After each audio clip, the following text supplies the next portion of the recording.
Have you ever felt like a shattered mirror, with pieces of yourself scattered and lost? Do you look at your reflection and barely recognize the person staring back? It's a lonely place to be, isn't it? That feeling of being broken, of carrying invisible wounds that no one else can see. You're not alone in this. So many of us walk around with heavy hearts, wondering if we'll ever feel whole again. The world keeps spinning, people keep moving, but you feel stuck in a moment, trapped in the echo of what once was. But what if I told you that this brokenness isn't the end of your story? What if it's the beginning of a profound transformation? Let's talk about the Japanese art of Kintsugi. It's the beautiful practice of repairing broken pottery with lacquer mixed with powdered gold. Instead of hiding the cracks, Kintsugi highlights them, making the object even more beautiful and unique than it was before. The philosophy behind it is powerful. It treats breakage and repair as part of the history of an object, rather than something to disguise. Your scars, your cracks, your moments of being shattered, they aren't things to be ashamed of. They are proof that you have lived, that you have fought, and that you have survived. They are the lines where the gold is meant to go. Let me share a story with you. A woman I know, let's call her Clara, went through a devastating breakup. Her partner of 10 years left her, and her world crumbled. She told me it felt like her heart had literally shattered into a million pieces.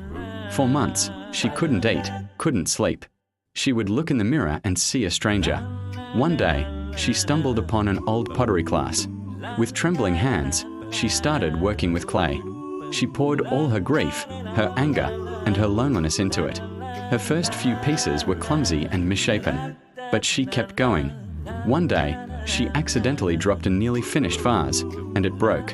Instead of throwing it away, she remembered the art of Kintsugi. She spent weeks carefully mending it with gold. That broken, repaired vase became her symbol. It was more beautiful for having been broken. Clara realized she was that vase. Her healing wasn't about going back to who she was before, but about embracing her scars and becoming someone stronger, more resilient, and infinitely more beautiful. The first step in any healing journey is acknowledging the pain. It's so tempting to push it down, to pretend everything is fine, to put on a brave face for the world. But healing doesn't happen in denial. It happens when we have the courage to sit with our discomfort, to gently touch our wounds, and to say, "This hurts." It's about giving yourself permission to not be okay.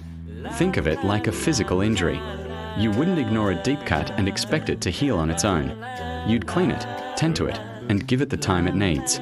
Emotional wounds deserve the same care and attention. Your feelings are valid. Your pain is real.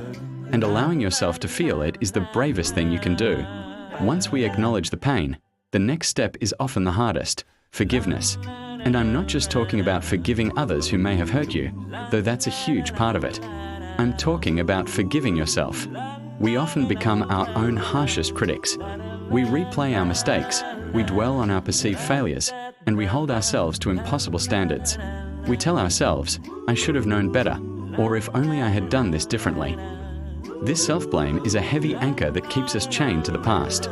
Forgiveness is cutting that chain. It's accepting that you did the best you could with what you knew at the time. It's understanding that being human means being imperfect. Forgiving yourself isn't about letting yourself off the hook. It's about giving yourself the freedom to move forward. Now, let's explore the idea of self-discovery. When we are broken, it's often because a part of our identity was tied to something we lost: a relationship, a job, a dream, a version of ourselves. The healing process is an opportunity to rediscover who you are outside of that. Who are you, really, at your core? What makes your heart sing? What are your passions, your values, your non-negotiables? This is a time for exploration. Try new things. Pick up a hobby you've always been curious about. Spend time in nature. Journal your thoughts without judgment. Meditate. Listen to music that moves your soul. Slowly, piece by piece, you'll start to reconnect with the person you were always meant to be. This isn't about finding a new you. It's about uncovering the authentic you that was there all along, buried under layers of expectations and pain. Patience is a key ingredient in this recipe for restoration. We live in a world of instant gratification, and we often expect our healing to be just as fast. We want a quick fix, a magic pill to make the pain disappear overnight. But real healing isn't a sprint, it's a marathon. It has ups and downs. Some days you'll feel like you're on top of the world, making incredible progress. Other days, you might feel like you've taken 10 steps back. And that's okay. It's not a linear path. A bad day doesn't erase all your progress. It's just a part of the journey. Be gentle with yourself on those days. Rest. Recharge.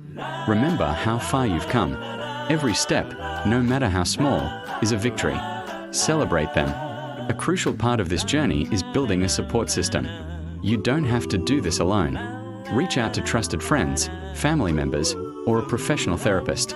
Sharing your story with someone who can listen without judgment can be incredibly liberating. It takes the power away from the shame and secrecy that often surround our pain. When we connect with others, we realize our struggles are universal. It reminds us that we are part of a shared human experience. If you're feeling overwhelmed and don't know where to turn, there are resources available. Organizations like the National Alliance on Mental Illness and various crisis hotlines can provide immediate support and guidance. Seeking help is a sign of immense strength, not weakness. As you begin to heal, you'll notice a shift in your perspective. The cracks that once seemed like flaws will start to look like beautiful golden seams. You'll realize that your experiences, even the painful ones, have given you a depth, a resilience, and an empathy you wouldn't have had otherwise. You've learned to navigate darkness, which makes you appreciate the light so much more. This is post-traumatic growth.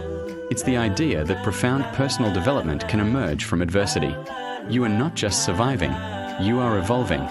Your story becomes one of triumph, a testament to the incredible strength of the human spirit. You become a beacon of hope for others who are still lost in the dark, showing them that it is possible to not only heal but to become even more magnificent in the broken places. So, how do you actively pour the gold into your own cracks? It starts with small, daily acts of self-love and self-care. It's choosing to nourish your body with healthy food. It's moving your body in a way that feels good, whether that's dancing in your living room or taking a quiet walk. It's setting boundaries to protect your energy. It is saying no to things that drain you and yes to things that light you up. It's curating your social media feed to be uplifting and inspiring. It's celebrating your own company and learning to enjoy your own solitude. Each of these small acts is like adding another drop of liquid gold, strengthening your foundation and making your spirit shine brighter. Think about the story you tell yourself. Is it a story of being a victim, of being irreparably damaged? Or can you start to reframe it as a story of a survivor, a warrior, a masterpiece in progress? The narrative we hold in our minds has immense power. It shapes our reality. Start rewriting your story today. Acknowledge the difficult chapters, but don't let them define the entire book. You are the author. You get to decide what comes next. You can write a future filled with joy, purpose, and peace. You can write an ending where the hero, that's you, not only survives the battle but emerges stronger, wiser, and more beautiful than ever before. Remember that you are not defined by your darkest moments. You are defined by how you rise from them. Your value doesn't decrease based on someone's inability to see your worth. You are inherently worthy, inherently whole, even when you feel fractured. The journey of healing and restoration is the ultimate act of reclaiming your power. It's looking in the mirror and finally seeing not the broken pieces, but the beautiful mosaic they've created, held together by the shimmering gold of your own resilience and love. You are a work of art. Your journey is your masterpiece. Embrace the cracks, honor the process, and know that you are on your way to becoming more whole, more vibrant, and more you than ever before. Thank you so much for spending this time with me. If this message resonated with you, please consider subscribing to New Dawn 26 for more content on healing and personal growth. You are not alone on this path. Let's walk it together.